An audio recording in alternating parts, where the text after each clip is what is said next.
You are now listening to Out of the Blank. Well,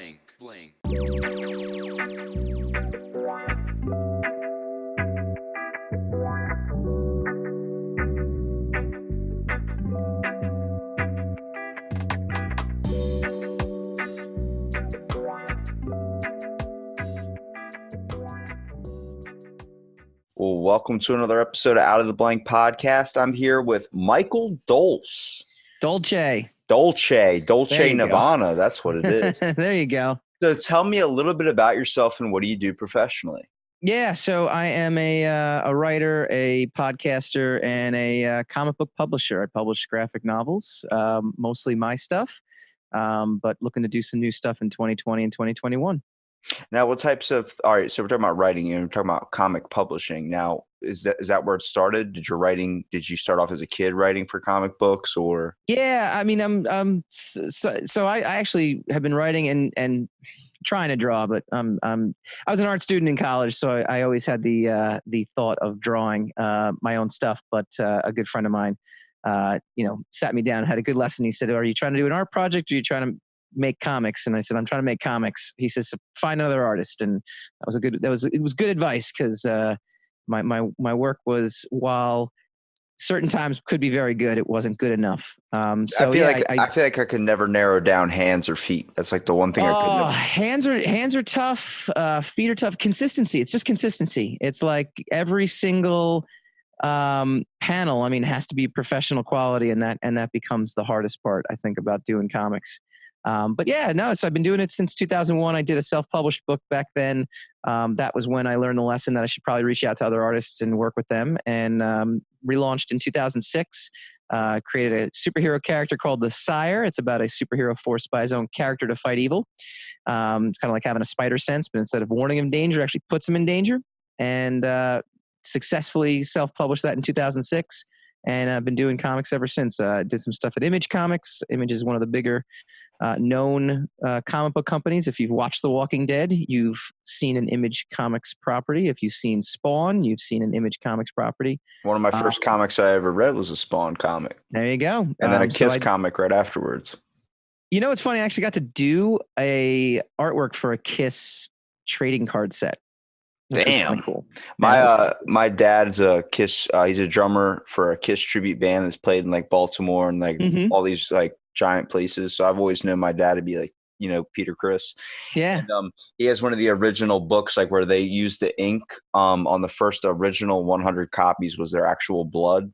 Oh, that's awesome. Okay, I remember that promotion, actually. Yeah, so he's been all in radio and broadcasting, so he has a bunch of stories about that. But for writing about comic books, so where did this inspiration start? Like you said, you just decided. So it was like was there a point? Because sixth grade, I guess. Sixth grade. It's all comics, man. Did you randomly just like see something that interests you so much? Teenage Mutant Ninja Turtles. Hell yeah. If I was going to have 4 kids, they'd be named after the team.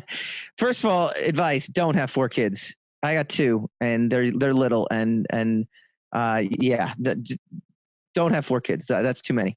2, when I was in 5th grade, it was Mutant Ninja Turtles. It was I stumbled on the cartoon show on a Sunday morning.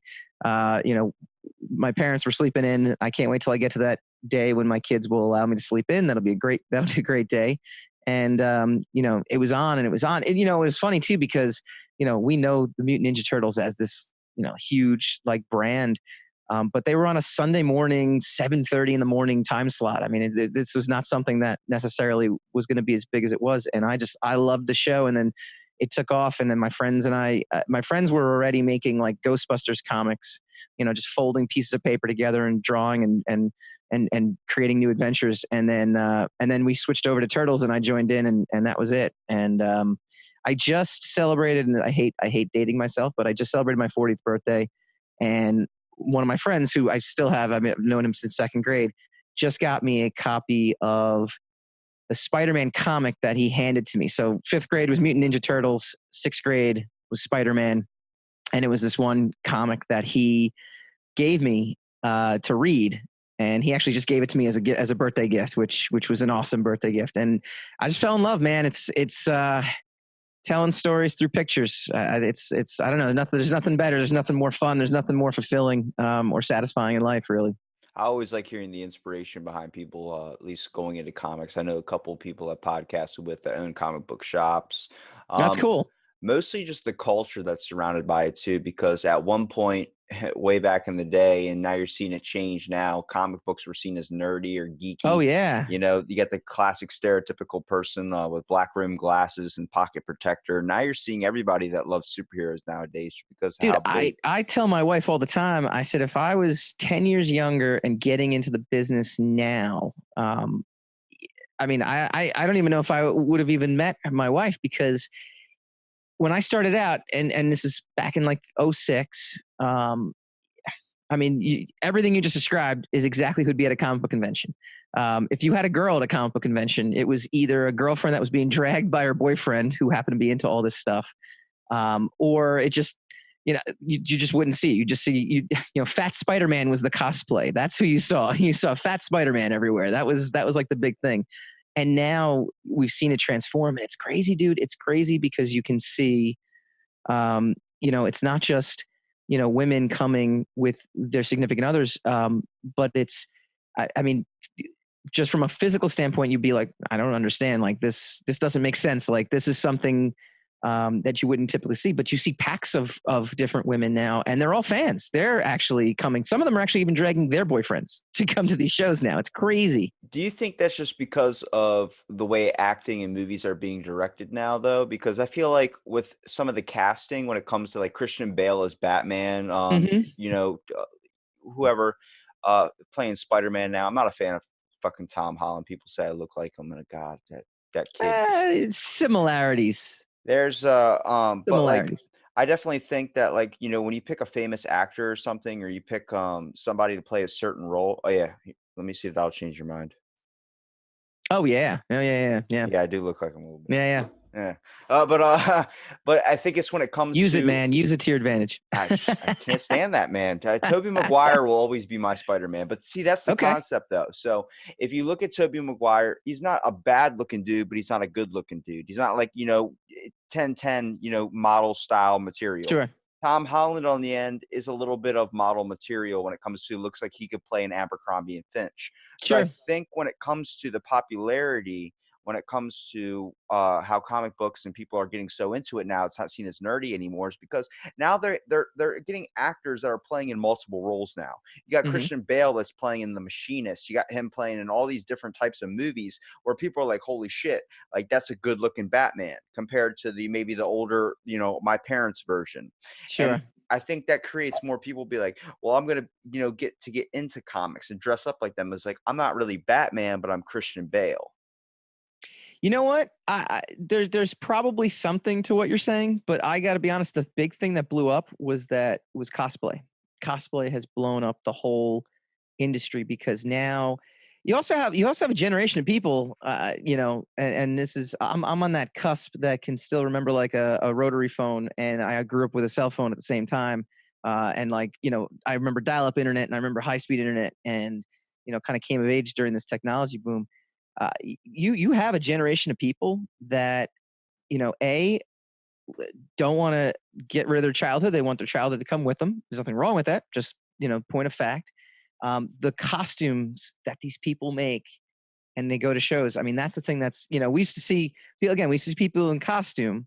It would be a pre-bought Halloween costume, or it would be like I said, just like a homemade. But it would just be like whatever. Now you're seeing like supermodels.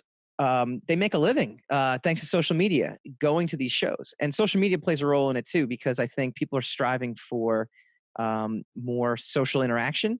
They interact on their phones now, but just like a rock concert, just concerts are how musicians make money. Comic cons are how people interact with people who are fans, and that's how it's spread. I think it's this. I just think it's the phone generation that loves this stuff. They put this stuff out there, and they want to meet other people that love this stuff too. So going to a movie now is like going to a movie is a social interaction. It's something that they don't get to see, they don't get to do, and they get to experience this with everybody. Because if you really ask people like, "Oh, are you a fan of Captain America or Iron Man?" they'll sit there and tell you, "Oh, I love it. Oh, I love Iron Man's my. Oh, I love Iron Man. It's great." And then, but if you actually really talk comics with them, they don't know the comics. They just know Iron Man. They know the movies, and Well, that's it. that sparks like kind of a bit of a turf war between some of the older comic fans and a lot of the newer comic fans, because a lot of the see where I look at new movies like Disney now owning Marvel and trying to own Hmm. all these other corporations and stuff, they're doing the movies really fucking well. Yeah, yeah. Um, when it comes to Avengers, the amount of casting that they have to go on that, you're seeing things like it doesn't matter, Chris Evans, whatever you want to say, Captain America, he's always going to be fucking Human Torch to me because that's the first thing I've ever seen him as. So like when it comes to the amount of casting, the amount of money, the amount of production that gets put into the films, it creates new comic book fans and new superhero fans. Now the That's what it. problem, Well, hang on. That's what it does. It creates new superhero fans. yeah, We are not seeing, and you could talk to any retailer. They do not see the translation, and they never have. I It's the think with funniest thing. a certain couple few though, because for me, I decided to look back at the older Avengers and X-Men comics because of the movies. Hmm. Mostly because I grew up in an age where and kind of an area where that wasn't really influenced into my life. Comic books weren't. I remember I bought my first comic book from a gas station. It was all Japanese. It was like 500 pages. You couldn't read a single word in it. And you go from one page to the next page, someone gets their head cut off. I'm like, I missed fucking something. I actually bought my first comics at stationery stores, and that's something I miss. I miss actually the fact that to buy actual comic books, you have graphic novels in Barnes and Noble, and that's a great thing. Who knows how long Barnes and Noble are going to be around? Um, There's still Barnes and Noble. there are. It's the only bookstore around. The only place I've ever found with a really nice bathroom. Yeah, yeah. Starbucks. You can always go. Starbucks is key, man. I do a lot of. I work in Starbucks. Like I say, I work in Starbucks. I don't work for Starbucks, but I work in Starbucks all the time. That is the best remote office you can get. When you say work in Starbucks, you're talking about writing down on a laptop, right? Oh Or yeah, typing yeah. up I some bring my things. laptop out there. I never understood that. My cousin does it all the time. I'm like, you go to a coffee shop, just get coffee and get out. But No, it's no. the I will environment, though. literally plant myself, and I will stalk people who have the tables next to the power outlets. It's a whole. And the funny thing is, I've actually made friends with people who also work at a Starbucks. So I have a home studio and I have a home office. I do a podcast also, which I mentioned, and I have everything at home. However, I also have little kids, and there is no doing work while the little kids are home. So a lot of times it's up, and I got to get out of the office. There is no break from being a dad. I get that. It's definitely, I know a lot of comedians that talk about how they go to a coffee shop or something to sit and try and write material based on like just observing people and Oh making sure. joke lights out of that. Do you ever just get random kind of inspirations while you're outside for some superheroes or any type of comic book You writing know, that you do? it's funny, like yard work. Yard Yard work. work. Yard work is an amazing time where I can sit and think. Where I'm mowing the lawn, there's nothing else to do but think. Airplanes. When I'm traveling to Comic Cons, I get so much work done, and it's just so focused because you're locked in. There's nothing else you can do. So you're just alone with your thoughts. Bike rides. That's another one where I'm just out there experiencing nature, and you get to a point where you can really sit down and think. The work day is more about executing these ideas and executing these things. It tends to be a little more crazy. I also run a web design company, so I'm doing a lot of WordPress web development, and so it's a lot of like, okay, today I got to finish this website. Tomorrow I got to write this script. The next day I got to get my podcast done and social media. So the work day tends to be more, execution of said ideas, whereas you really need to be in a zone. I think you need to be, and I never realized, again, to kind of bring back the kids angle, I never realized how much free time I really had to do all this stuff until I had kids. And it's like, wow, I didn't realize where I took for granted in a way. And now it's like, okay, I understand. I got to get out on my bike for an hour or else I'm not going to have an idea. Do you what's your process for writing comics? Like how do you start off? Because usually like if I was gonna think of something like a superhero, I'd want to figure out like who is it, a guy or a girl? Is it, is he wearing this It's costume or always that an costume? idea. No, it's always, and everything I come up with is always just a thought. So I have a book called The Undone. No relation to the Amazon property, unfortunately. In fact, I'm going to rename the book to The Time Trader, and it's about a guy who can rewind time whenever he wants to, up to 24 hours in the past. And he uses this power to go cash in at the stock market until he discovers that the stock market is run by an Illuminati of people just like him.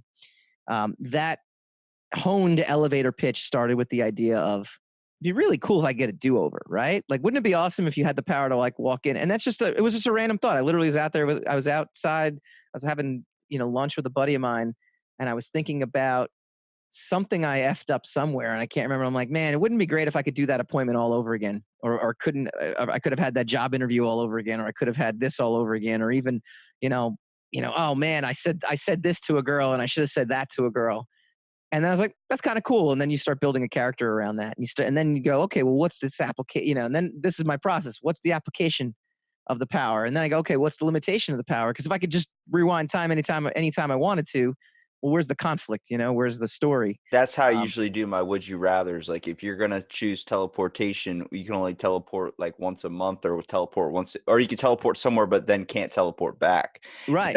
Same thing with Mel Gibson in that one movie where he's able to read women's thoughts, and it's too much for him to handle. Like if you could read somebody's thoughts but never be able to kind of filter it out, so you can't just choose when to do it.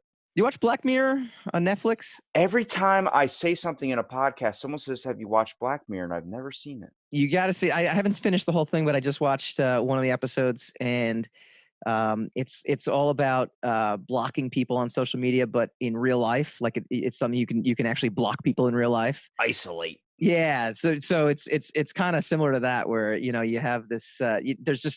There's unforeseen consequences and limitations and things like that, but that's what makes good stories is having that like, oh crap, like kind of moments when you get into it. What would you say like if you had to choose a superpower, what would you choose? I was always a flight guy. I always wanted to fly.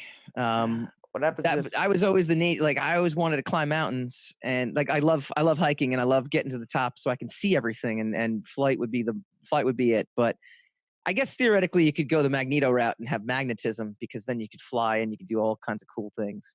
See, I always wanted to have Wolverine's ability, just to be like invincible, basically. Mm, But see, this is where if you start looking at that and you actually read comic books and stuff, you start to be like, well, there's multiple ways you can get like, okay, Wolverine can't die, but isn't it if he gets his head ripped off, doesn't he die? Or maybe if like there was an episode or a comic where the Incredible Hulk ripped all the adamantium off Wolverine's bones. It's like, well, shit. Like I'm trying to think what superhero would be awesome. I'd like to live forever. Oh no, I don't, because this could happen and this could happen. It's like yeah. starts to You go like. you know what? You can kill Wolverine by drowning him. You can't kill. Suppose this was a whole debate, and I think they came to the consensus. I don't know who they are. I think the Marvel comic creators said you could kill him by drowning him, because he can't breathe. He would die. But theoretically speaking, if you ripped his head off, he'd grow another one. Well, see the weird thing I started kind of like picking up, and I hate to reference this show, but The Big Bang Theory. I'm not a fan of the show, so don't sit there and be like, "Is that your nerd? That's your nerd historians?" No, That's it's okay. they had an episode with I don't Stan. judge. I'm not a nerd judger. They had an episode with Stan Lee on there where he was talking about the inspiration behind his comic books or whatever, and he brought up the thing about the Incredible Hulk, about having this kind of guy that takes a lot of crap, kind of Hmm. passive, but has this other side to him that is strong and independent. This green monster that we all have inside of us. Hmm. And I started looking at that with a lot of the comic books, especially with the Marvel series. They're all people that develop a power or are born with a power. Hmm. Um, in more of a positive light, like for kids manner. Then you look at DC. DC seems like every hero in that area has been afflicted by something that is severely tragic, such as Rubberman or such as Batman losing his parents. Hmm. And it seems like Marvel and DC, that like I know a lot of people bring up, why aren't they just working together to create awesome movies? And it's like Nah, there there is they're a businesses. yeah, there is business rivalry there, but when it comes down to the superhero aspect of things, they do their superheroes in two completely different ways. It seems like more of when you go and watch a DC film, such as The Hmm. Dark Knight, one of my all-time favorites, way darker than if you're watching Avengers. Oh There's yeah. more of a less family aspect to it, more like if your kids or teenagers, take them to this movie, not if they're 5 years old. Well, Marvel. I mean, it goes to the way that their companies have always been structured, though. Too. I mean, DC was always, before Marvel was owned by Disney. They were their own separate entity. DC was owned by has been owned by Warner Brothers for, I mean, 40, 50, I mean, years. I don't even, probably even more than that. There's no centralized storytelling um, to what DC does, and they've tried to mimic them. They tried. I actually I use that in the past tense because they're not trying anymore. They tried to mimic the Marvel model, but the Marvel model, it, when Marvel was set up in the 60s and the 70s, it literally was a bullpen. It was a bullpen of people that all worked together, and it was a cohesive unit, and there was a cohesive, story centralization to that. And what Kevin Feige, who runs Marvel Studios, is like, I want to do the 70s Marvel bullpen or the 80s Marvel bullpen approach, and I want to bring that to movies, which had never been done before.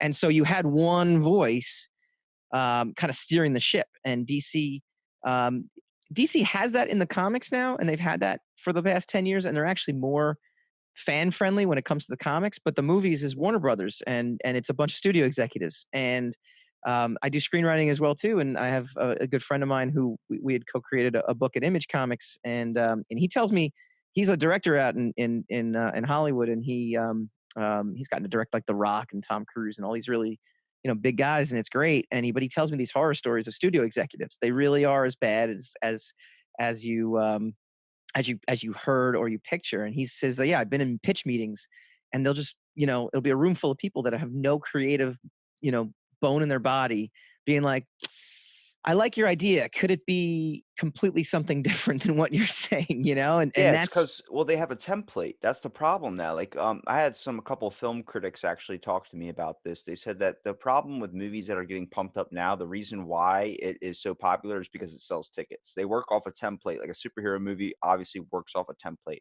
sure. Obviously, most storylines run off a template. They got a plot, a rising action, a climax, Hmm. whatever.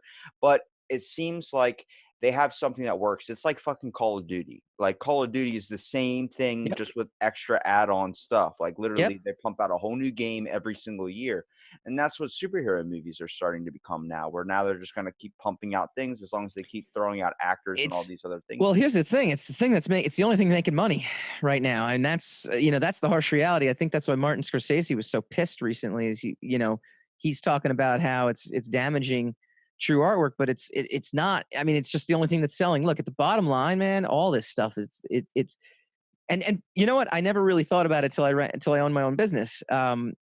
If you're at because I mean, I still send stuff out to publishers. I still want to connect with their audiences through my work, and I'll get upset like, oh, don't they see that how good this thing is or whatever. But they're investing a certain amount of time and money and energy, and they're expecting to make money off their investment. And so if you're going to come to me and say, I have a $70 million movie idea, it's totally original, has no fan base, it has next to nothing, or I'm going to give you a $150 million superhero blockbuster based off a character that's been around for 30, 40, 60, 80 years that has a built-in audience that's going to come and see your movie. The studio executive is thinking, great, I'll spend 150 and I'll make 300, or in some cases I'll make $1 billion. Like look at Joker. Joker made $1 billion, and it's just because it's the name Joker. That's it. They're going to invest in that. They're not going to invest in like this lower tiered amount of money. And 70 million might sound like a lot, but it's actually like a mid-range money. It's like, well, I'll invest 70 and you could make 20 at the box office, and now I've lost $50 million, So that's it's what's selling, and that's what's always going to drive what we see out there. Now, obviously, there's going to be two sides to you when it comes to this answer, but as the business side saying it's what makes money, but as a fan, do you see that as a kind of disservice to the movie a little bit too as well? I see too many movies get redone doing the same thing, like Green Lantern or something like that, where it gets kind of torn from its original aspect or rushed too fast that ends up not being as good. I mean, my all-time favorite Yeah. DC superhero is Green Lantern, okay? Okay. And Shazam is kind of my favorite as well. Shazam was good. That was a fun movie. I liked the comic book, but then they made a movie about it. I was like, all right, thank you. Like that was Yeah. cool to see. But Green Lantern, like I love that movie, even though Ryan Reynolds even shits on it. I think it was a good movie because there wasn't one for it. That was the only Green Lantern movie. I'm a fan of the Justice League, that Green Lantern. But I like that whole concept behind it, even though people want to shit that, oh, he just has a ring that gives him his power. Well, Yeah, you have money it's that just- gives you your power. So Yeah, it's solid. There's nothing wrong with Green Lantern as a character. And that movie, the only thing that's one of my guests on my podcast is a friend, and I do some work with them. Jeff Gomez runs a transmedia company called Starlight Runner, and they worked with like James Cameron with Avatar. They build story worlds. They really break down story. Like you have no idea how much goes into a movie before from what you actually see. And it's amazing that there are some movies that are just so terrible, and you just sit there and go, "How did this even materialize?" Because it was so bad. But there is a lot of behind the scenes energy that goes into it that you just wouldn't even imagine. Green Lantern, the trouble with Green Lantern was they wrote 2 movies into 1 movie, which is essentially what, ended up happening. The first movie needs to just be simple. Here's your good guy. Here's his strengths. Here's his weaknesses. Here's a bad guy that's going to exploit his weaknesses.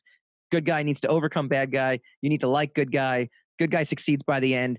Give us something that's intriguing at the end that's going to make us want to watch the next movie. The next movie was, the core and the Green Lantern core and Sinestro Yeah, and all that other stuff. they fit too much stuff into one movie and then tried to That's rush it real fast. They didn't have Yep. time to quickly clarify on everything. Yeah, that's what happened. I mean, that was just point blank what happened. I mean, look at a movie like Deadpool. Deadpool is a simple movie. It's a very simple movie, and It's that's filled with a lot of fourth wall breaks, but I also think its cast does a little bit more of the thing. It seems like without Ryan Reynolds, if they would have scheduled someone oh else to be Deadpool, that movie would have done terribly. yeah. There's so many combinations that can make or break a film. It's. I mean, look at the prequels of Star Wars. People's gripes, and my co-host is a huge prequels fan, Yeah, and same here. he gets shit from me and from a lot of other people for being a big fan of it. But I always tell him, I said, look, the story is great, the execution's very poor, and the casting choices. Ewan McGregor, amazing, Yep. amazing Obi-Wan Kenobi. But look at the dialogue he's working with. George Lucas is known as not a guy who cares about dialogue. He cares about how the movie looks. Hayden Christensen, they were talking about Ryan Phillippe being Anakin Skywalker. I think he would have done justice to the role. Hayden Christensen, I think, was a little, flat sounding and cardboard sounding. And it's just as simple as cast one guy over another guy, and the whole thing could have changed. Yeah, when you talk about so many things that go into a movie that a lot of people don't realize through, like, I've taken film classes in school and I've talked to so many people that do film, like either directing or reviewing on films. You start to notice a bunch of stuff. I've directed my own, like, couple short, funny films for Cool. school or something, but it's nothing big. We just did scenes from like a movie or something. But Yeah. it was weird to see because what really expanded my knowledge on the types of camera angles and these types of things that really can include into a scene. And when you're done about 2 hours of full on filming, you only get down to about like 10 minutes of actual Yeah. footage. You're like, fuck. Like, I Yeah. remember so many times I would sit there editing and trying, me being the director with all my buddies, it was so hard to do scenes like from Step Brothers or something where everyone's like, what do I say? What do I say? I'm like, oh my, can we just all, and it was like, I felt so controlling trying to do it. But when I see a film now, I never say, "Oh, that's a terrible film." I never say that's a truly like super amazing film. Like there was a lot of work put into that. I look at the acting, I look at the camera effects, look at the money Sure. spending, I look at the directing first of all, because all these little things, there can be shitty ones. There can be. I've seen some independent films that get into the box office. Fucking incredible angles though, and incredible like one incredible actor and a couple side actors, but it was it was such a great film. It was better than something I've seen that was been advertised all over the television. I think it's all goes hand in hand with the type of directing style and marketing that really kind of makes or breaks a film. Yeah, what do you think about marketing today, though? Because marketing, that's something that my co-host and I we go back about it all the time. A lot of marketing is now geared toward politics, and it's there to rally a side to go see it. And I'm not saying good or bad on either side. I'm not talking the actual politics of it, but we've noticed, Yeah. one of my big complaints is there was a movie with Natalie Portman last year. I forget what it was.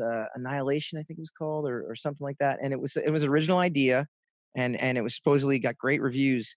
But they didn't really market it toward any kind of like social media topic or whatever, and it just kind of floundered. And then meanwhile, there was a lot of people kind of wonder. Captain Marvel made like $1 billion, and there's a lot of people going like, I don't understand how the movie was good. I enjoyed the movie, but how did that make $1 billion? And then you kind of see that there's this whole marketing campaign, this grassroots marketing campaign that fired people up because she was the first Marvel female lead, and then it drove people. So Yeah, no one even brought up well, I guess not Marvel, but for DC, like it felt like Megan Fox just slipped under the radar with Wonder Woman. Like I had to go watch that movie on my own. I didn't even see that pop into theaters for very long. Back in the day, like you want to talk about marketing on this part. Back in the day, at least when I was a kid, Hmm. and when The Incredible Hulk was in theaters, I would go after the movie. Me and my dad went to 7-Eleven, and I got a fucking special 7-Eleven Slurpee cup with Sure. the Incredible Hulk on it when he fought the Abomination. Okay. Me and him were talking about this movie on the whole ride back home. He was like, "I just paid $6 for you to get this cup with a special straw." I'm like, "It's awesome! Like it's Yeah. Abomination!" Like that was great marketing that way. But Yeah. you're seeing things now where it's like you see a certain celebrity that's a trend, certain Right. celebrity like Tom Holland or some type of Jason Momoa. All you got to do is put them in a suit. Bam, people are already going to your movies. Then just capitalizing on cracking a joke or something that's a reference towards another film inside Hmm. of their advertisement or something. I mean, half the times advertisement, you don't even really see them for any of the big corporations anymore. They just get played on the TV like coming soon near you or something. I'm like, when it comes to marketing, it feels like it's all trying to get everyone to choose a side because I think that's what they think it is. I mean, comic books and superheroes, all these types of things, DC or Marvel, Hmm. biggest turf war. But that's Yeah. what creates money, like you were talking about. It's Yeah. businesses going at each other. If they decided to actually combine their thing in together, people wouldn't know what to do. It'll happen. I guarantee it'll happen because at some point, look. I give credit to Kevin Feige who runs Marvel Studios because he has a plan, he has a vision. I mean, just the fact that Avengers got pulled off, and then to have something like Infinity War and Endgame happen, which was amazing. But at some point, you know, you can't. I mean, how many new Spider-Man movies can you have before people kind of get tired of it?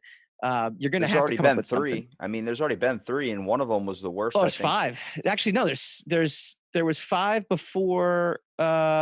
I meant three The, different actor positions. right. There's five Spider-Mans before the two MCU movies. We had Tobey Maguire, then you had Andrew Garfield's run as Amazing Spider. That was two Amazing Spider-Man movies, and then And it then Tom got Holland. rebooted again.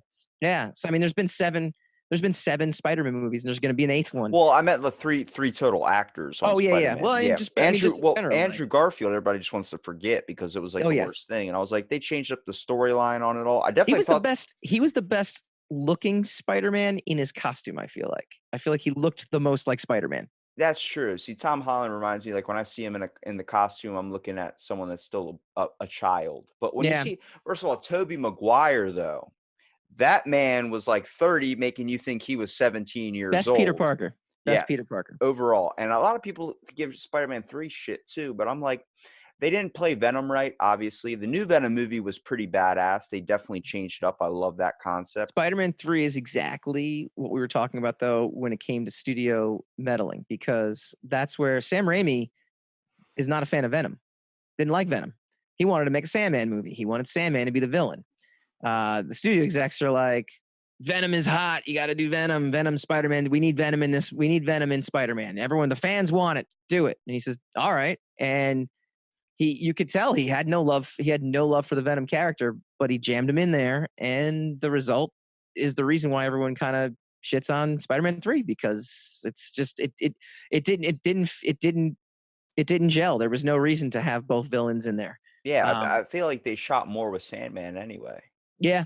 That was kind of the whole basis of the thing. You were seeing him leave the house, you were seeing him run from prison and then land on Yep. that machine that turned him into that. And then how it all came back to Uncle Ben. I mean, that was one of the best things. But then they just threw Eddie Brock in there. Like once they showed him before he was Venom, I Yeah. was like, they better not do it to this guy from that '70s show. Yeah. Can't be Eddie Brock. The Eddie Go Brock. for Grace, man. I gotta be honest, he's done he's really transformed himself though from that. I mean, did you see Black Klansman?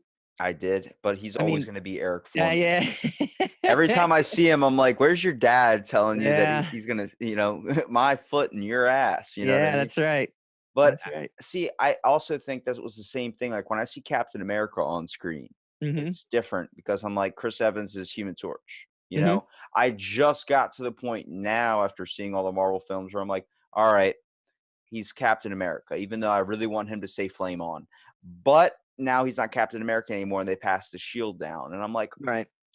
see, it starts where we go into comic books. The most interesting thing I think I found out about comic books is that when they go off into different tangents and there's Deadpool kills the whole Marvel universe, or this happens, or this Hmm. happens, and you start to realize that it's every artist's own interpretation and own design of the comic as well. It's like slipping into an alternate universe. So it's like it's very hard for Marvel series and DC series to be able to do that into a movie. And I Yeah, think it is. It is. Yeah. But you know what? There's studio guide, like there's company guidelines too. It is an artist interpretation, but I mean, back in the 90s, like the late 90s, no, actually, I guess it's the early 90s, like back when I was like a kid, the Chris Claremont had an idea. I want to kill Wolverine and I want to bring him back as an assassin for the Hand. And Bob Harris is like, well, we can't do that because Wolverine's in 5 different books and we can't cancel his books and we can't make him a villain. So you can't do that. And Chris Claremont's like, well, fuck you. I'm going to leave then. And Chris Claremont was like the definitive X-Men author.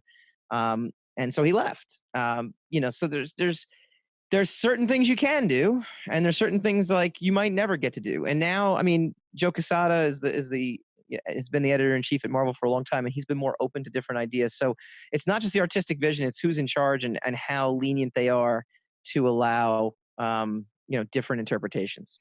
Do you think that there should just be one solid movie for that series? Do you think, like, if it was going to be Wolverine, it means that they would all have to follow one storyline basis, not go off into all these different things? Because I think, like, when it came to Logan, and then it came to all this other stuff, and then you're seeing like prequels or something like that, like they're all trying to stay on the same page as each other. But like Wolverine Origins was one of my favorite, but they redid Deadpool in it. So that was a way Yeah. better interpretation because they definitely did him wrong.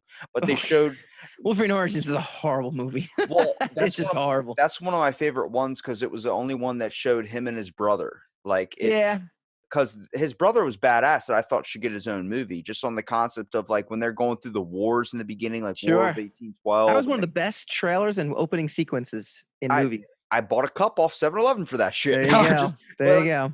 when it came to so many things, like it seemed like towards the ending they were running out of a budget and they were like, "Fuck, we're gonna have to rush this real quick." And next, thing you know, like they didn't give Deadpool the whole, you know, Prasada that he should have.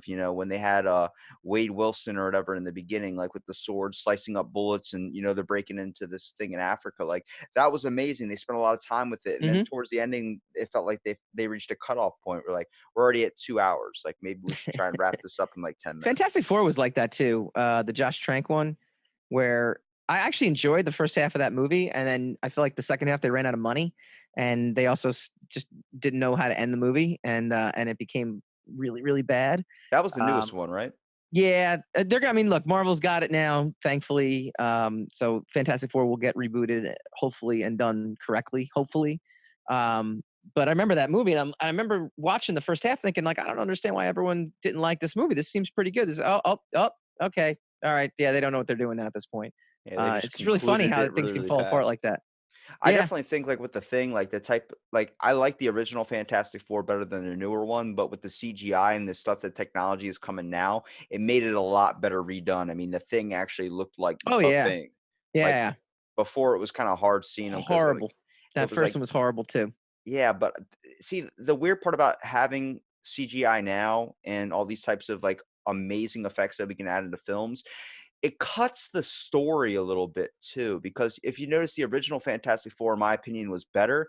Basically, on the one-liners and shit they would say, it seems like the character dialogue was a hell of a lot better. Now they're like, we can rely more on graphics and types of money and explosions to keep Sure. that out of there. They've always been able to do that's always been a complaint, I feel like, even when CGI wasn't to the level it is now. Um and again, I think it comes down to, I mean, look at the prequels too. I mean, people, myself included, we felt like George Lucas got crazy because all of a sudden he could do all this stuff that he wasn't able to do in the 70s when he made the original trilogy. The ironic part, and this is coming from a creator, the more limitations you actually put on a creator, the more creative they get. I don't know if you're an X-Files fan at all.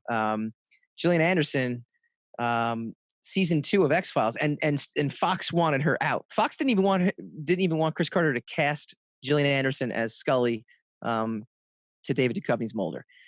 Season 2, she got pregnant unexpectedly, and instead of and Fox was like, "Oh, great, you can recast her now, or you can get her out." And Chris Carter's like, "No. What we're gonna do So we're gonna write this whole story that she gets abducted by aliens, and the pregnancy, she'll have the pregnancy taken out, and they had these really amazing scenes. So it became all of a sudden, what was perceived as maybe a limitation or an obstacle made them think harder.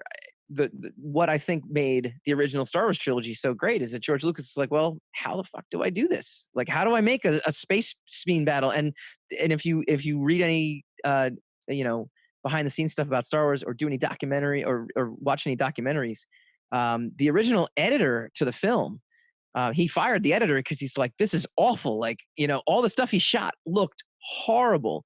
And George Lucas actually went in and re-edited the entire first Star Wars. And it's amazing. And just, you were talking about your film classes and all the work that gets put in. Editing is an unseen art too. He would do all the, like this other editor would do these like widescreen shots. So they would show the original cut. I think it was on one of the DVDs of like Luke in the speeder, and you could see the speeder wasn't working. It wasn't like doing anything because he had it shot. Like the editor cut, put it so far away. George Lucas would then like cut the frame so it would be like right up close, and all of a sudden you believe that he's in a speeder and it's moving and it's going. And I mean, the whole Death Star sequence is a bunch of painted little miniatures, and they ran this camera down there, and so CGI can be an obstacle if people rely on it. And sometimes not being able to do something is going to make the human element, come into play like so much more. So it's a delicate balance. It really is. That's how they got through the original Godzilla movies. They were having just people dressed up in costumes That's or claymation, it, yeah. knocking buildings down. Now they got so much technology, they can just hype it up real good. Like There's something Jurassic cool. Park. I mean, there's something cool about that. About that kind of like. I like the type of CGI stuff when you look at like the new Godzilla movie, or you look at Pacific Rim or any of these Yeah. types of movies, because it creates more of a newish idea to it too. Not really seem like they're revamping the original, but creating it in a different concept. Mm-hmm. Deadpool was interesting because it used a lot of pop culture references, much like if you're watching Family Guy. But if you Yeah. go back and try and watch the original Deadpool, it's not as funny as when you saw it the first time. Also with Deadpool 2, it's not as funny as you saw it the first time. Yeah. It's because a lot of the jokes now you already know. They were hit one-liners for the time. We talk about that. We talk about that on our podcast too. I always reference Wedding Crashers. Wedding Crashers versus Anchorman. So this is back in my college days. Wedding Crashers, when I first saw it, I thought it was one of the most fun. It was one of the funniest movies I'd ever seen. Anchorman, first time I saw it, I was like, this is the dumbest thing I've ever seen. Anchorman, though, I could rewatch over and over and over again. And all of a sudden, jokes that I don't want to say I didn't get them, but I didn't get them the first time, became funnier. The characters became funnier. Paul Rudd's character, 65% of the time, every time, all of a sudden we're quoting lines from the movie. Our friends are quoting lines. We love that film. And I'll go back and watch Wedding Crashers when it's on TBS, and it's like, well, I know what's coming, and it's like sometimes a movie or a story, has the element of surprise that is going to get you involved in it like way earlier than a movie that, that's going to grow on you. So, it's funny you mentioned that because it happens all the time. So anytime that happens, I'm like, oh, that's a Wedding Crashers. That's a Wedding Crashers movie. Well, with Anchorman, the reason why you probably ended up like seeing that the jokes lasted a little bit longer through the times and stuff is because of the way the jokes that they cracked. First of all, they cracked a bunch of stuff that was like racial tension, a bunch of sexual tension, like things that we were on as a society, like that were just kind of became like new in like the 90s and stuff like that, like women getting rights and stuff. And but that's taught through us through history books. Like we're constantly as kids being known about that information and part of our history. Wedding Crashers is like talking about stuff that was topical at the time. Now when you go back and look at it, it's like, oh shit, well, I remember when that happened, but it's not going to be funny to a lot of other people. When a kid who just, decides to turn on Anchorman, it's like, oh yeah, because women didn't have rights back then. That's why he's acting like that, and that's why it's a joke, and that's what made the movie kind of like stand there as a cult classic, I would say. Yeah. No, it's true. I mean, there's no question about it. It's all cyclical too. I mean, it's amazing too, because I remember watching that in the 2000s, and the bartender's like, women can do stuff now, man. And I'm like, oh, we learned that lesson already. I learned that in the 90s when I grew up. But yeah, I get it. And then now it's, it's back again. People are relearning the lessons. So it's all cyclical, but it's a good point.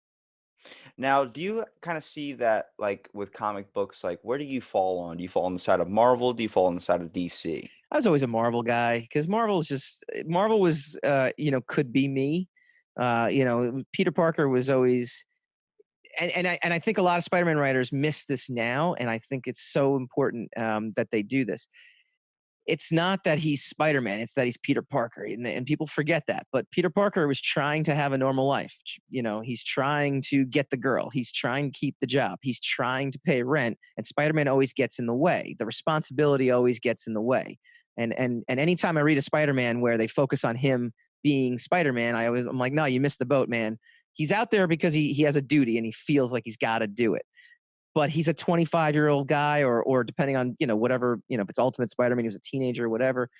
He's a teenager trying to go to class and not miss class, and he's not trying to miss the test, and he's not trying to stand up Mary Jane for a date. Like he's trying to do all these things, but his obligation gets in the way, and that always resonated with me. All the Marvel heroes were tended to be more down to earth, whereas all the DC characters are godlike. I mean, they're all gods. Even Batman, who has no powers, his god is he's a god of money. He's a billionaire. He's Michael Bloomberg or something. You know what I mean? Like that's who he is. He's a billionaire. He's not. Aquaman is the god of the sea. Green Lantern is the god of space. Flash is the god of speed. They're all archetypes based on like Greek myths, whereas Marvel characters were like, what if I got superpowers? So, what would you say your all-time favorite Marvel character would be? I'm guessing Spider-Man because that was one of your first comics. Yeah, I was always a Spider-Man guy. Although I got to be honest with you, you know what? I'm a fan of X-Men more than Spider-Man, I guess. X-Men was always the cool. It's funny too, because and it's funny, just talking with you too, just in terms of the age difference. And my co-host is actually a little bit older than I am, but we kind of like came up in the same time frame, and it dumbfounds people when I'm telling them like Iron Man and Captain America were the lamest characters you possibly could. It was a chore and a struggle for a creator to come in and do something cool with Captain America. It was a chore and a struggle to make Iron Man cool. Iron Man had this whole like storyline about him being an alcoholic, and that was the coolest thing that ever happened. That was in the 70s. In the 90s, you're like, I want to work on X-Men. I want to write Wolverine. I want to see Gambit. I want to do like Gambit was always my favorite character in the X-Men. And nowadays, because the movies have now flip-flopped, and that's again a testament to Kevin Feige. Do you know that they had Iron Man and they had all these characters licensed through different studios? The only one that stuck was Spider-Man and X-Men. Studios gave Kevin Feige the rights back for nothing. They didn't sell them the rights back. They didn't stipulate that we need to be a part of this. I think like Universal Studios was the owner of Iron Man. They gave him back. They're like, well, the option deal's up and we're not going to renew because we don't think you can do anything with this. Like that was the state of Iron Man and Captain America, the Avengers. I mean, you're saying that they thought that the horse was tapped? It wasn't even, they didn't, they, into what Marvel was able to do in 2008 was turn Iron Man and Captain America, and this is I tell people all the time, they were C-level characters. C-level characters. I mean, I'm not even talking about B-level characters. They were C-level characters. They were characters that weren't popular in the comics. Like Captain America was getting canceled and relaunched constantly. Iron Man was getting canceled and relaunched constantly. The Avengers, you would have your second to third tier artist teams be hired to do the Avengers books and the Captain America books because they weren't the best selling. X-Men was the god. They were the gods of comics. They were the best selling books in comics in the 90s and in the 2000s. The X-Men movie Wolverine was the most popular character. He might still be the most popular character at Marvel, but or at least to the general public. But I would imagine if you stop someone like you on the street and be like, what's your favorite Marvel character? You'd be like, oh, I love Iron Man. I love Captain America. I love Spider-Man. I love, Hulk. I love all the characters from the Marvel movies. Dude, I'm telling you, 20 years ago, that's on you would have to literally. If you stop me and ask me that question, I would pop you out with this one. I would say, what about Static Shock? Okay, that's a Nobody would ever say Static Shock. I remember no. that TV They show definitely would not. with a nice bowl of Fruity Pebbles right in front of me. That was the first black superhero in my mind That's right. before Justice He League. was. He was. And that's the thing though, but I'm telling you, you would have to comb you'd have to find like that nerd that just wanted to be different to be able to be like, oh yeah, I'm not into X-Men, I'm into Captain America. You'd be like, what? Like no one's into Captain. Like they're actually, it's funny though, Warner Brothers is having that problem with Superman right now. They don't know how to make a Superman movie because they don't know how they can make it relevant to today because he's like a white knight, uh, you know, a white god essentially, and they don't know what to do with him. But that was the problem that Marvel had for years in like the late 80s and most of the 90s. They just didn't know what to do with Iron Man and Captain America, and the movie studios didn't know what to do with them. They did a Captain America movie. If you can find it on YouTube somewhere, go find it. This 1993 version of Captain America. It's awful. They did this Fantastic Four movie. I think it literally was seen by 50 people. And it was terrible, and people didn't know what to do with them. And so again, it's a testament to what they are able to do. Not only did they build an entire studio, but they did it. People literally just companies. I'm talking corporations, billion-dollar corporations, just said, "Take Iron Man. We can't make money off this. Take Captain America. We can't make money off this. We're not going to renew. We're not renewing our options with you guys." Do you think what also made it popular was Robert Downey Jr.'s kind of position as playing Iron Man? Oh yeah, brilliant I casting. definitely think that what they kind of captured on with Iron Man that made him pretty popular was the fact like he is kind of like a Bruce Wayne, but more of like I am the superhero. I'm not Yeah. gonna hide myself. And also when he's dealing with his money, he's also like dealing with a whole other host of problems such as Mm-hmm. partying, such as, just this type of stuff that kind of showed people a different light, but also tried to show the fun money side of things too. Like Yeah. that's what made Gambit, I think, pretty popular too, besides his powers, was this idea like he's basically stealing and stealing and stealing. Everyone's like, look at him, he's balling out of control, Mm-hmm. Nah, he was a cool. Gambit was cool, and That's where Gambit's Wolverine Origins did it wrong. They should have gave Gambit more of a spotlight on they that. need still need. I mean, well, look. The good news is Disney bought Fox, and now all those characters will be done on through the MCU funnel in the next 5 years, which is great. So hopefully we'll get a true Gambit. We get a little, get a little nervous when we hear some of the casting rumors, though, in terms of updating the cast based on race. That's a big topic of conversation amongst the comic book community. But ultimately, look, uh, at the end of the day, I look at my own personal stance on it. As I look at these movies like the Ultimate Universe. I don't know if you ever read any of the Ultimate comics. They basically took Spider-Man and redid him as it was like back in 2001, and they redid it as if it was taking place in 2001 as opposed to 1962. They took the X-Men character, same thing. They took the Avengers character, same thing. And that's actually the basis for all the Avengers movies that they ended up using was the Ultimate Universe versions. And I look at the movies like the Ultimate Universe. So, people were like, oh, I can't believe they made Mary Jane. Now she's, Zendaya. How can she play? Mary Jane's supposed to be a redhead, blah, blah, blah, blah. Actors redheads in general in Hollywood, but that's a totally different story. Yeah.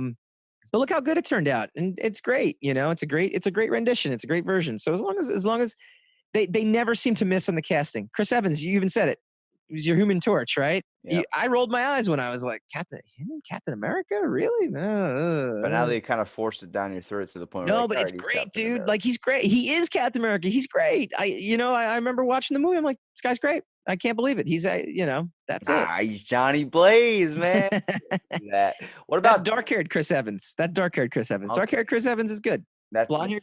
that's like 100 pounds lighter Chris Evans, the Yeah. one Oh who yeah. actually packed on all the muscle. Oh yeah. What about Daredevil? A lot of people gave that movie shit, and I actually thought it was a pretty good kind of it had a little bit of steam to it. I definitely think it should have been better done in production wise. What did you think of Watchmen? The movie Watchmen. Did you ever see Watchmen? Is that that's not okay. All right. So the Watchmen's with Dr. Manhattan, right? Yes.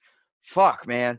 I I was when the movie came out, I was probably 14 years old. Okay. I thought it was a superhero movie, so I sat my whole family down to watch this movie, okay? So No, it's yeah, it's not a movie you want to watch with your family.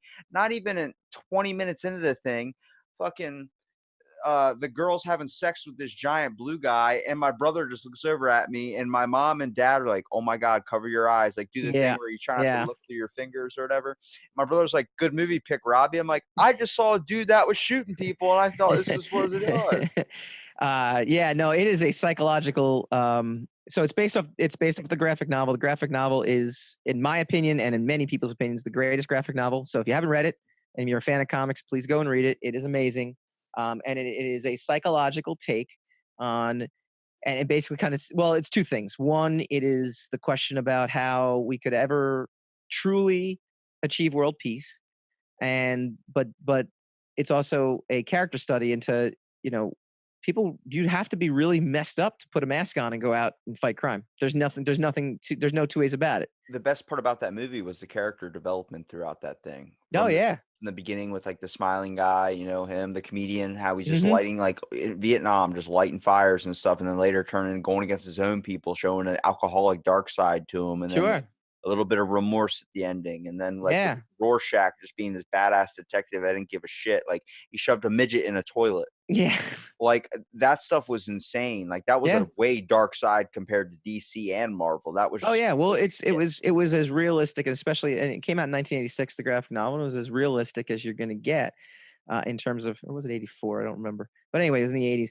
Um, the reason I bring it up to you though is that the Watchmen movie, and it's very debated. Zack Snyder is the director of that movie. I thought he really tried hard to be as faithful to the adaptation as humanly possible. Um, but it's very difficult sometimes to take something in comic book print form and translate it directly as a movie. Sometimes you have to take liberties, and sometimes you have to do different things. The Daredevil movie was based off the Kevin Smith run, and the Kevin Smith run is amazing. But the Kevin Smith run works because it's built off of 30 years of Daredevil right there, maybe even 40 years of Daredevil at that point. So that there's a built-in backstory to things that when you read it, you're like, oh my god, I can't believe he did that. I can't believe this happened. I can't believe, you know.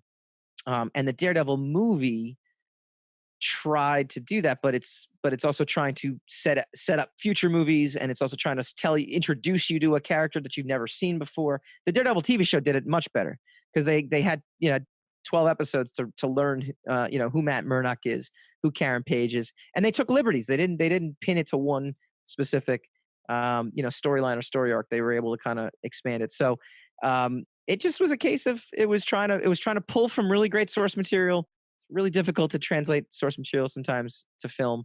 A lot of people kind of gave Colin Farrell shit for being Bullseye, but I actually liked his Bullseye a lot, and I thought he was the best. I actually think he was the best part of that movie.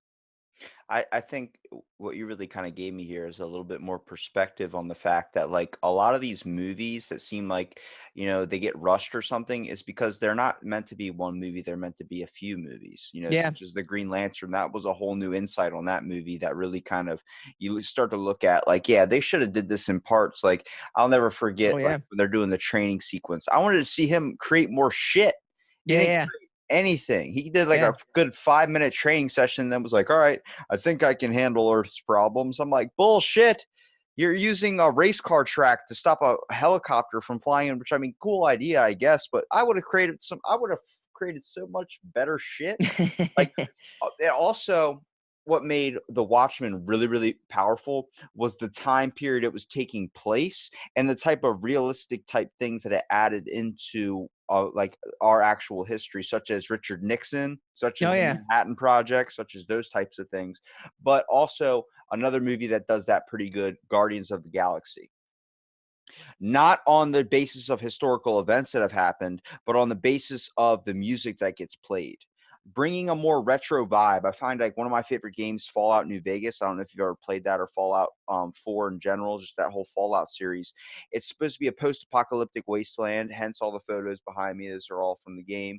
But it's all post-apocalyptic type stuff. Like after these bombs go off, all these people have to come out of these vault dwell sections, and the only music that you have to listen to on the radio is Hmm. Frank Sinatra, Yeah. Pink Spots, old type shit. Where I was going to thrift stores buying these records, and my grandma Hmm. was like, "How do you know these songs? Like this is what your grandfather used to listen to." I was like, "It's from Fallout," and like that's what Guardians of the Galaxy did. After I watched that movie, I was like, holy shit, like, what is this music I'm listening to? Next thing I know, I'm going down the street listening to like Come and Get Your Love and everything like this. And that's what made, I think, also with the casting and also the types of jokes that was played too. But Yeah, it also having that start off in the beginning where he's going, hey, and then, that whole thing, and he's kicking rats everywhere, made it like immediately you were hooked in, and then you were actually able sure. to get into the film immediately.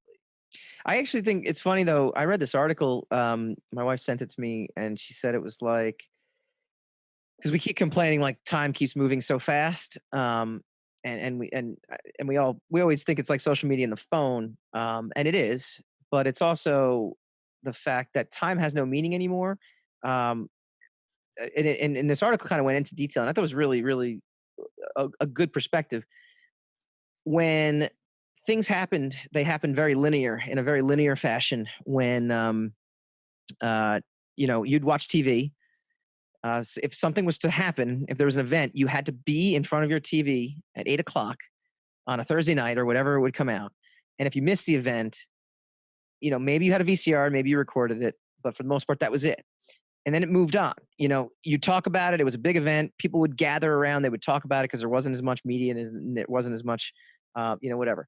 If a band came out in like the 80s or the 90s, and even the 2000s, maybe the early 2000s, it wasn't just a band, it was a movement. It was a movement of several bands and several this.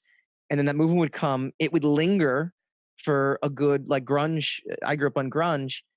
I hate that term, but whatever. I grew up on grunge. That was a 4 to 5 year span. And then it would move to the side and it would become seen as passe or seen as old. And now what you have is you have Apple Music.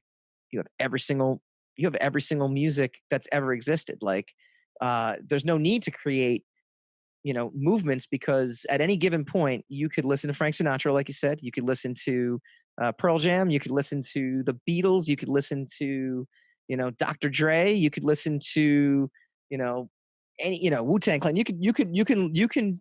There is no set movement. There is no set music. There is no set anything. So, time has no relevance to what we're consuming these days.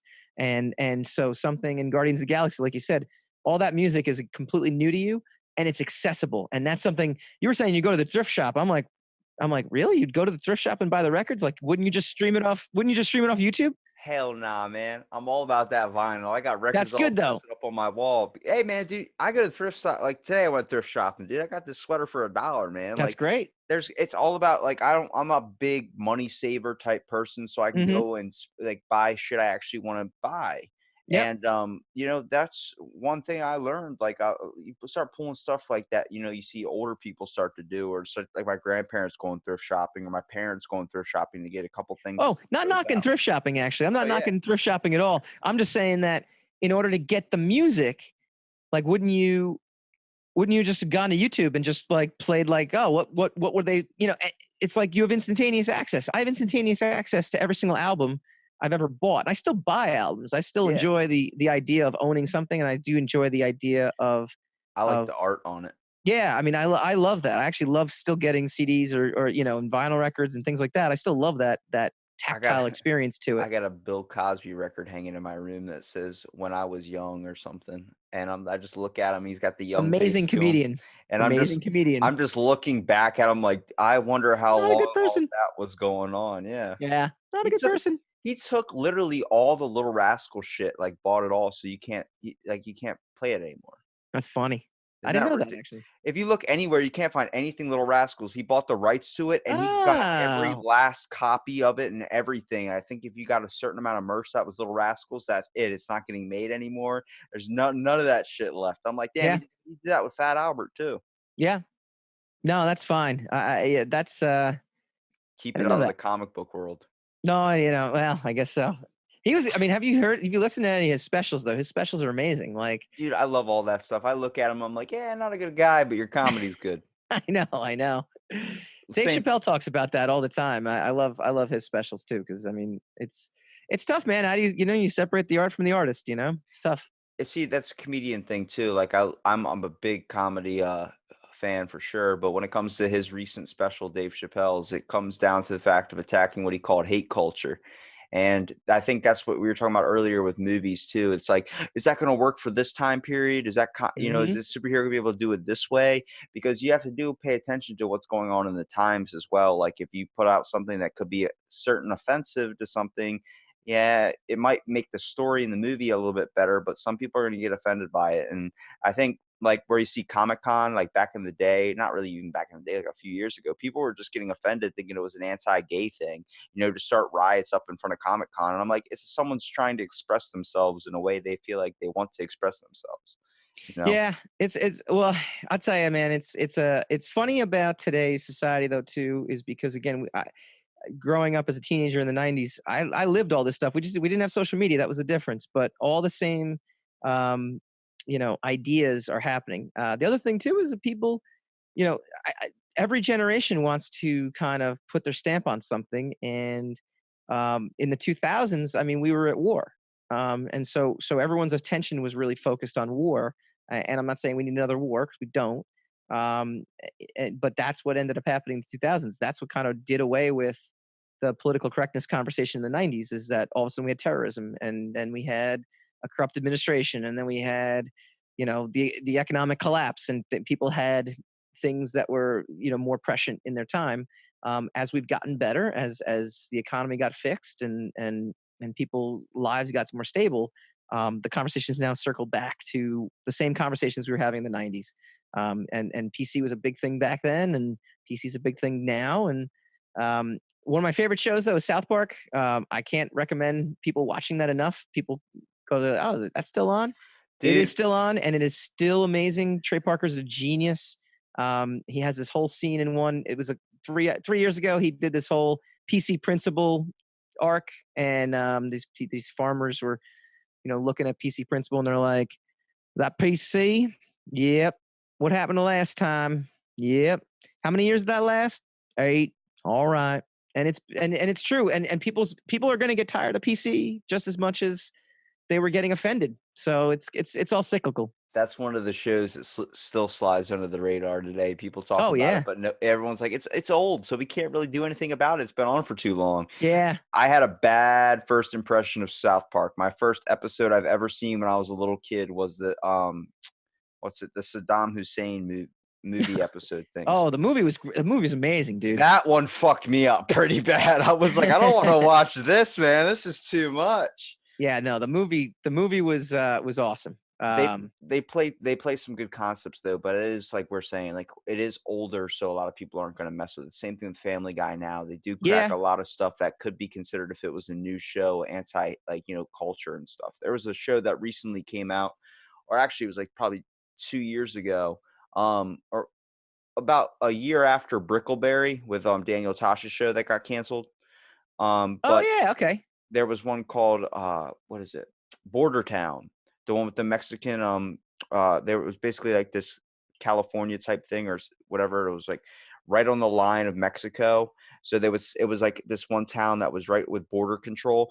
All the jokes were like slightly racist jokes, but it was too new of a show to slide under the radar like that it only lasted a couple seasons. It was from some of the people that made 30 Rock and Brickleberry. Okay. Yeah. Yeah. Brickleberry now turned into what it is now. It's whatever that It's still on. Southwest Patrol is what it's on Oh. Netflix now. It's a bunch of cops. Oh. Okay. They got Oh, a, interesting. I didn't know that. but it's all different adaptations just based on where the culture's at now. There's too much TV. It's called There's too Paradise much. PD. Paradise PD is what Okay. it's called on Netflix. I recommend it if you were a fan of Brickleberry because it's a pretty Okay. good show. I'll check it out. But yeah, man. I mean, we're seeing at least culture and everything change, and I mean, it's been amazing talking to you, dude. I really appreciate you taking the time to first of all do the podcast, especially out of Yeah. nowhere, dropping it like that, man. But I want to give you here a minute at the end to kind of promote your content. Sure, man. Yeah, you can check out all my comic book stuff at SireStudiosInc.com. Got a whole bunch of different titles.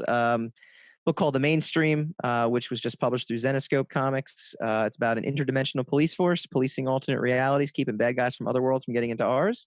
The Sire is SIRE. That's our flagship superhero book, and that'll be returning season 2 or volume 3, however you want to do it, in next year in 2020. And when I mentioned that before, right now, as we're recording, it actually ends Friday, I want to say December 6th is the right time. We have a Kickstarter on it was my image book called Descendant. Descendant was about a counter-terrorist agent who was secretly the descendant of an Incan goddess. She has these powers she can't control, and she's kept hidden her entire life until someone from her past kind of outs her to her team, and she has to go on the run. We have a Kickstarter going on right now for the graphic novel. When I did the book and image, it was a 3-issue series. They didn't back then. The printing was a whole lot different, and they wouldn't do a trade for just 3 issues. So I got the rights back, and I'm doing a Kickstarter to get the trade out. So you can go to SireStudiosInc.com/Kickstarter, and it'll take you right to the Kickstarter that's going on right now. We have a podcast too, which is how we kind of connected. We talk comics, movies, TV, and pop culture every Wednesday night, 8 p.m. Eastern. Go to Facebook.com/Secrets of the Sire, SIRE, or go to YouTube.com/Sire Studios. Or you could just download us on Apple Podcasts, Spotify, Spreaker, Stitcher, any major podcasting app. We bring the sports radio culture to pop culture, and we have some really amazing guests. We have some industry folks. We just had Brian Volkweis, the creator of Toys That Made Us on Netflix. He was our guest last week. Kevin Bacon, we got him on a second time, which is pretty cool. Ooh, Kevin Bacon. Sorbo, Paul Reiser, folks from True Blood and Buffy, and we've been really fortunate to have some really amazing guests. And again, you can go to secretsofthesire.com for that. I love me some Roadhouse. Yeah, Kevin Bacon's the man. I gotta tell you, it was really a thrill. We got him on camera too, so that was good. Bam. Well, thank you so much for being on the podcast, man. And stay tuned for another episode of Out of the Blank.